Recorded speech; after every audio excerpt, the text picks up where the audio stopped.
welcome to the Recovery Daily Podcast. I'm your host, Rachel Abbasi. I'm a grateful recovering alcoholic and stroke survivor, and I wonder how many times I have to say Rachel Abbasi before I stop smiling when I say it. We'll see. Today is day 14 for the plank challenge. So if you are on the 3-minute track, again, meaning that you want to be able to do a plank for 3 minutes by the end of the month, then today you will hold a plank for 70 seconds. And if you're on the 5-minute track, you will do 90 seconds again. So I hope you had a good rest yesterday. Okay, and today's episode we are exploring approaching each day with the same sense of renewal that we reserve for life's significant milestones. Things like getting married, so no wonder this is on my mind, or ringing in the new year. Imagine greeting each breath, each moment, with a fresh perspective, the same way that we do when we get married or we enter into a new year. What level of mindfulness and presence that would be to be able to do that. So I want to talk about that a little bit. And so thinking about this idea that, we go about our lives every day and we're just breathing, right? It's automatic. And I was thinking today, we do that, and yet we are not guaranteed that the next breath is going to come. And it was an intriguing thought to me. Sometimes, I'm sure everybody does this, I get caught up in this strange thought. And I was thinking about this. If we aren't guaranteed our next breath, we expect it to come. And we aren't overjoyed every time we get our next inhale. And yet we almost should be. We don't get an infinite number of breaths in this life. And if you think about it from that perspective, we really should be cherishing each one as it comes. And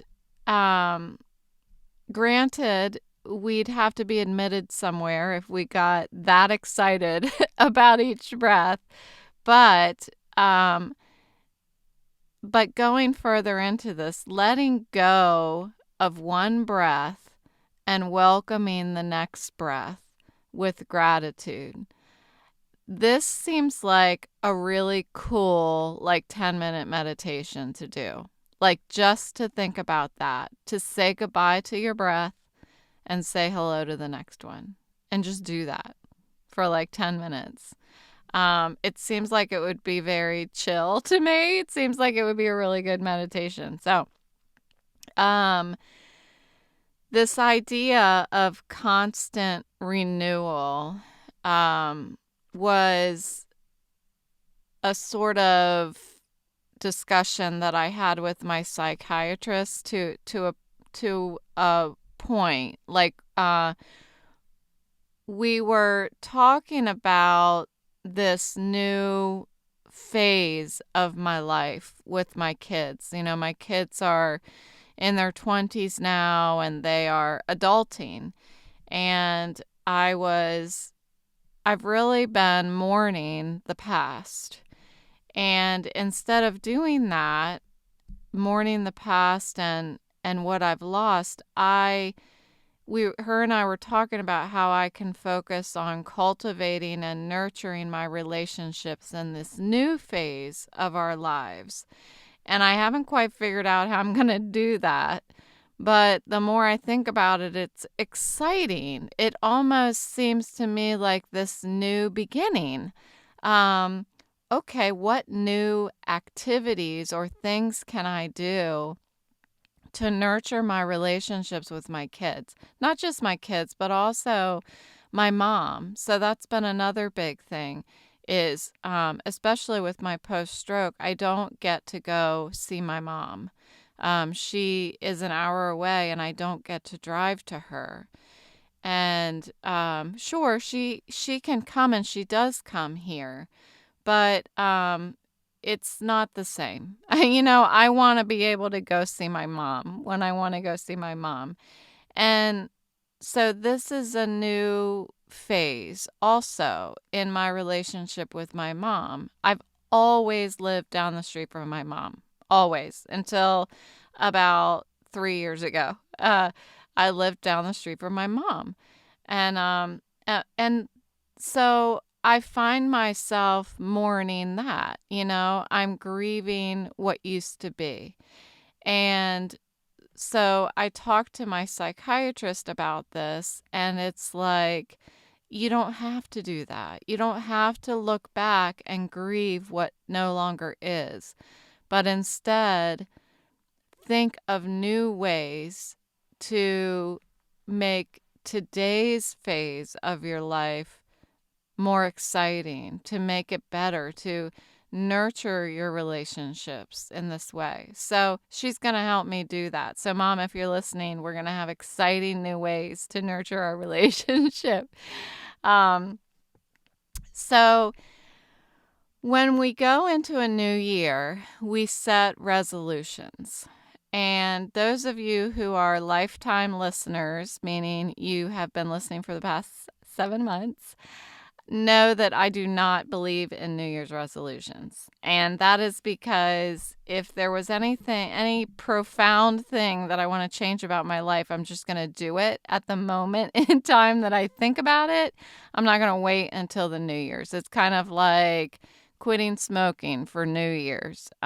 Just if you're going to quit smoking, you quit smoking at the moment you think, maybe I should quit smoking.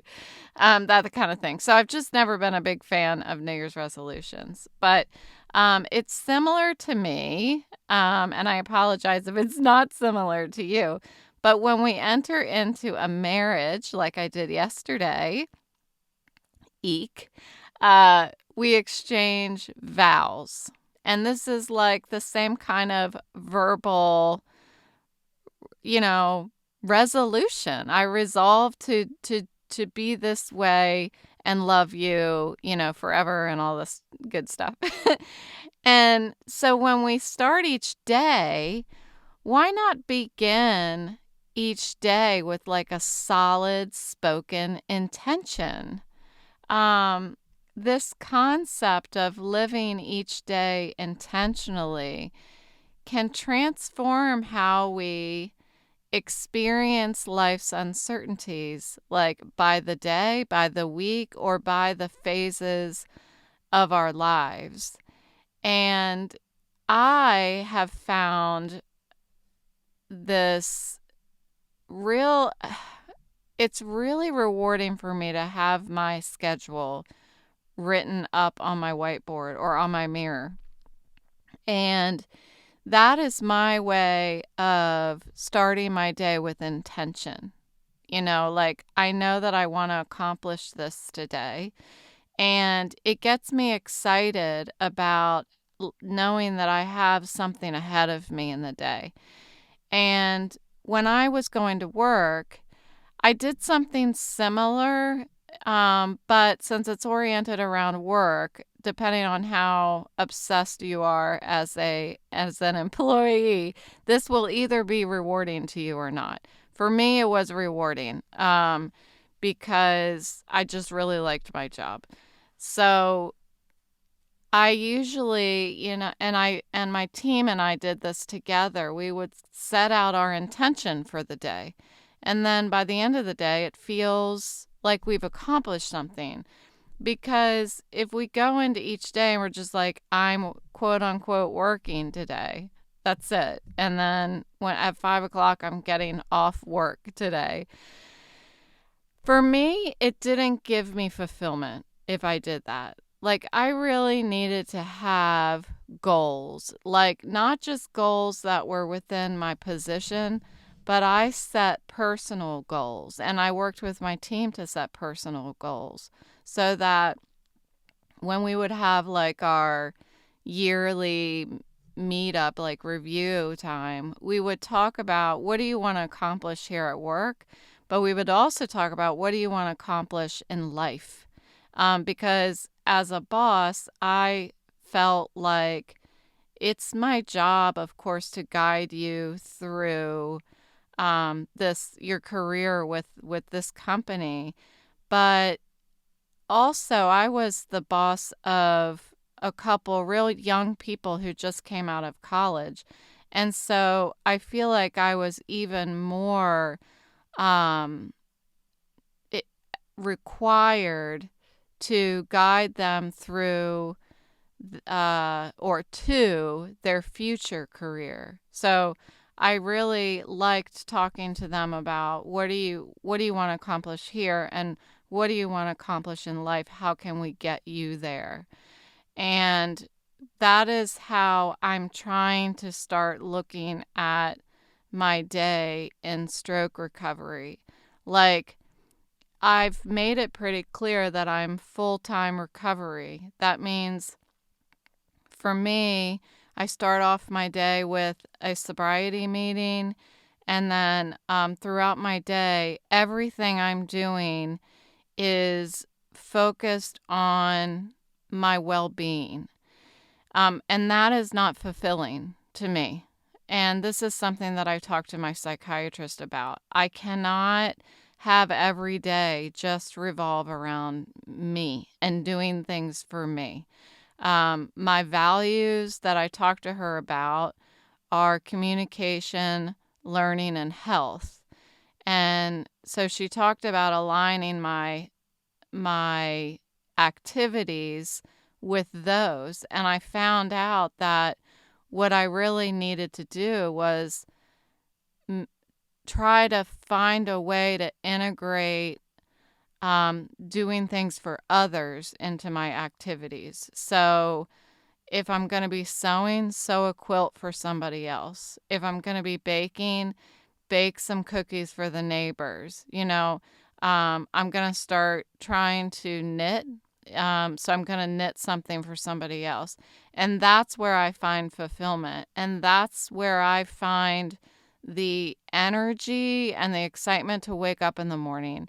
If I know that there's something I'm doing in my day that's for somebody else, I'm pretty happy that that is instilled in me, that that's something that makes me happy. That's where I find enjoyment, is doing things for other people.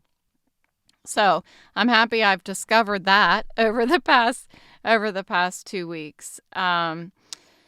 Okay, so I don't know if I was headed somewhere with that, but here I am. We're back to the script. So I heard someone mention this morning, quote unquote, embrace uncertainty. And so this was in my morning sobriety meeting. And just like everything else, depending on what's going on in my life that day, where I hear something that I may have heard dozens of times, I hear it with just a different perspective, and I have a different reaction to it. So the notion struck me differently today for embracing uncertainty. I was thinking about with this whole topic that the day after my wedding, I was thinking about how marriage itself is this gigantic leap into the unknown. And yet it's an uncertainty that we welcome with an excitement. We think, I don't know what's to come, but what I do know is I'm going to have you with me, and we're going to get through it together. But it's still uncertainty. Like, you have no idea what is ahead of you. All you know is that you have each other, which is a big thing. Of course, it's a big thing. But why don't other uncertainties in life not inspire the same sort of enthusiasm? how can we adjust our perspective to view other uncertainties through a more inspiring and hopeful lens? Just something to think about. Um, and then I was also thinking, and this seems like it's not related, but to me it is related. Many of us have illnesses and pain that are invisible to the outside world. Nobody else can see it. From alcoholism, I have a few actually. Alcoholism, I've got my mild cognitive disorder that was from my stroke, and I've got chronic daily migraines, and I have a vision impairment. And none of these things, you can't tell there's anything wrong with me by looking at me. Um, and then I'm listening to I shared it yesterday. I think it was yesterday. No, it was a couple days ago. Comfort for Dark Days. This 7-day course that I'm listening to. And the individual that leads the course has Lyme's disease. And because of that, as a result of that, she has lots of things going on, lots of them. But if you look at her, it doesn't look like there's anything wrong with her. And so this idea of having illnesses and pain that are invisible to other people is really what this podcast is built around. It's about healing from the inside out. It's about all the stuff that nobody talks about. I'm talking about it because I don't know anybody else who is. And I realized a couple years ago when I lost somebody who was really important in my life, a friend, I realized that he is worth me talking about this. Because if there's just one single person in the world who can relate to what I'm saying and not feel alone anymore, then all of this is worth it.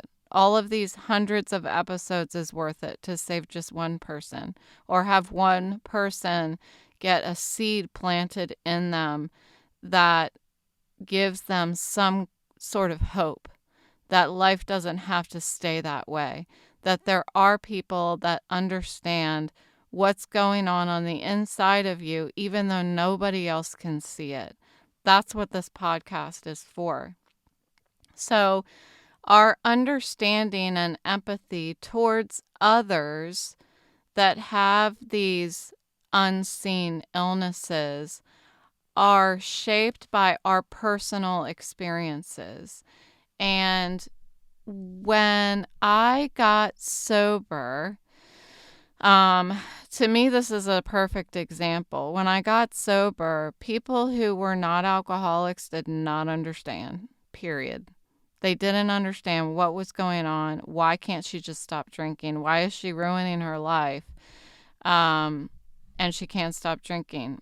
They don't understand. And the same way, I can't watch TV. I can't drive. I can't ride in the car. It makes me sick. My head starts hurting really bad. And that's just a couple things I can't do. But if you look at me, I look totally normal. Why can't she do that? Just close your eyes. You can do that. Just close your eyes and ride, in the car. Well, it's terrible. It's a terrible experience. It's not the same as somebody, as a normal person closing their eyes and riding in the car.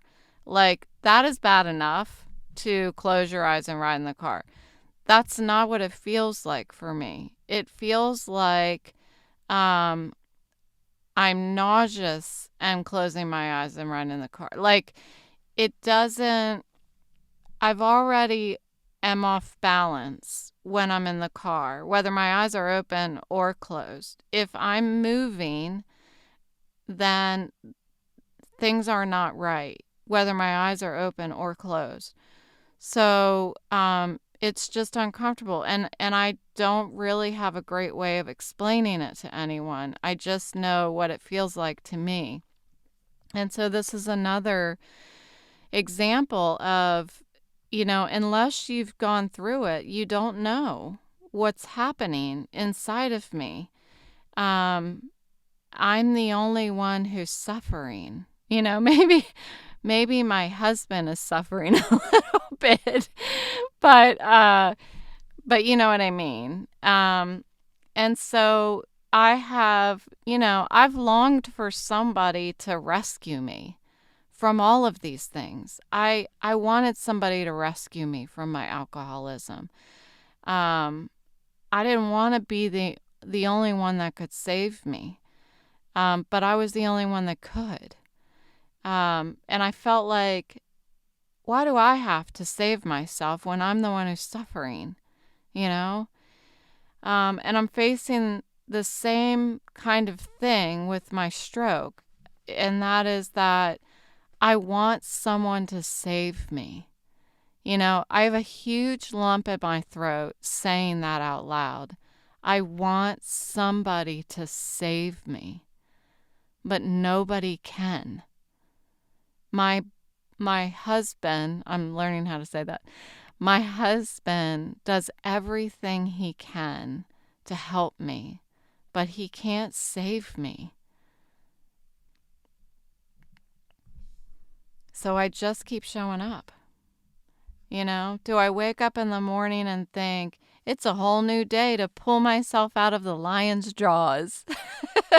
No, I actually just started this daily activity monitoring sheet that my psychiatrist gave me. And you fill out, it's just like the whole day. So one sheet of paper is one day, and it's got hour by hour. And you just write down what you did that day, how much enjoyment you got out of the activity, and how important it was on a scale from 1 to 10. So it's kind of like a diet journal, where you write down each thing that you ate, and I don't know what reaction you had or something like that. Maybe it's nothing like a diet journal, but it's like waking up in the morning. I think I put the enjoyment was a 7, waking up in the morning. So why did I put a 7? I put a 7 because I get to go to my 7 a.m. sobriety meeting. That's why I put a 7. That's how much I look forward to my sobriety meeting. If I didn't have my sobriety meeting at 7 a.m., I can't tell you that my enjoyment would pass a 5, waking up in the morning. So that's important for me that I do it. The importance is a 10, because going to that sobriety meeting is the difference between me not taking a drink and being emotionally sober as well. So I want to keep finding these things that increase my enjoyment for different times of my day. When I go to bed at night, I used to just turn off the light and go to bed. Your lifetime listeners know that I have a big spiel of things that I do before I go to bed. I have my prayers, I have my push-ups. Now I have my planks and, my prayers, did I say that? And my gratefuls and all of these things, and my stretches. I've got all these things before I go to bed. And that makes going to bed way more enjoyable than just crawling into bed. I used to do my gratefuls and turn off the light, and it wasn't very enjoyable. I did my gratefuls because I was told that I should do my gratefuls. And then before I started doing before I wrote out my gratefuls, I would feel like maybe a 6. But after I wrote my gratefuls, I felt more like a 8. So just doing the activity would transform my mindset. And that's what I like to do, is to find these little things in my day that turn each part of my day from a 6 to an 8 or a 7 to a 10. So these are some helpful suggestions, hopefully, for you listeners. And why don't you try it? I mean, if you're interested, try filling out your own daily activity journal and jot down what you did, how important it was, 1 to 10, and how much enjoyment you got out of it, 1 to 10. You can do it as specific as you want to. Right now, since I've got a lot of time on my hands in recovery, I'm actually writing down things like I took a shower and stuff like that, because these things right now in my mental state are important for me to acknowledge, because I need to make sure that I understand the importance of self-care and how much enjoyment do I get out of self-care and that kind of thing. So I'm writing down all of these things, but you don't have to do it that way if you don't want to. But I think by doing this for a couple weeks, I'll be able to start seeing right in front of me with my eyes how changing my activities will lead to a more joyful, day-to-day existence. I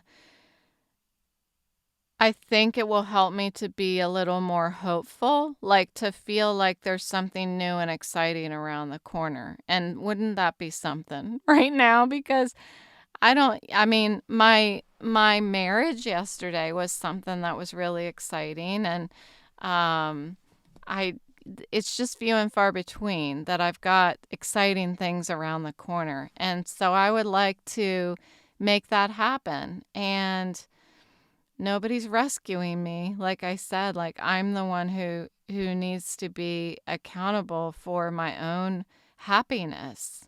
And it gets tiring, but it gets more tiring not to try to help myself, not to try to rescue myself, to just be caught in the lion's jaws. Like, it's much more difficult to hang out in the lion's jaws than to pull myself out, but it's not always enjoyable. Most of the time, it's not. That's why I'm going to a psychiatrist.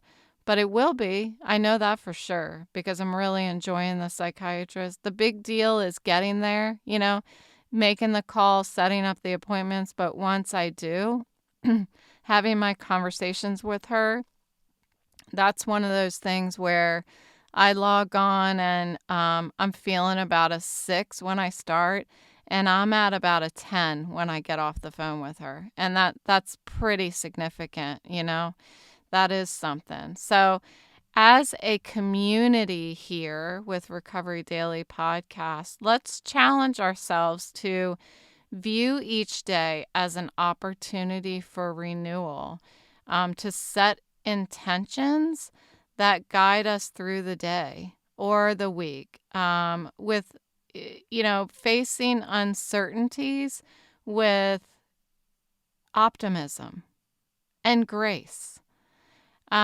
Just as I embrace the unknowns that are ahead, as I just entered into a new marriage, the new beginnings, like, embrace the unknowns with hope and try to apply the same excitement to all aspects of our lives as we do those types of big significant changes in our lives, including the stuff that we face with these unseen illnesses and recovery. And that stuff, I know is uncomfortable and scary. I know firsthand it's uncomfortable and scary. But I also know that I can surface joy in the middle of a really shitty day. I know that it's possible to do that. I've done it. I keep doing it. And the only way it's possible is if I keep showing up. I keep suiting up and showing up for my life every day. And one of those things that I keep doing now also is to pick up the phone and call somebody. And I haven't, I get in and out of that phase of doing that, but I'm noticing that is something that throws a 10 on that daily activity monitoring sheet, because I really enjoy talking to other people. Gets me out of myself, and I don't want to feel like I need to be rescued. I'm not talking to somebody else so that they can rescue me. Um, I'm talking to somebody else because it helps me discover my own strength. And I want to look at my days through a lens of renewal and intention, and just opening my mouth and talking to another human being helps me do that. So thank you for joining me today on Recovery Daily Podcast. I will talk to you tomorrow.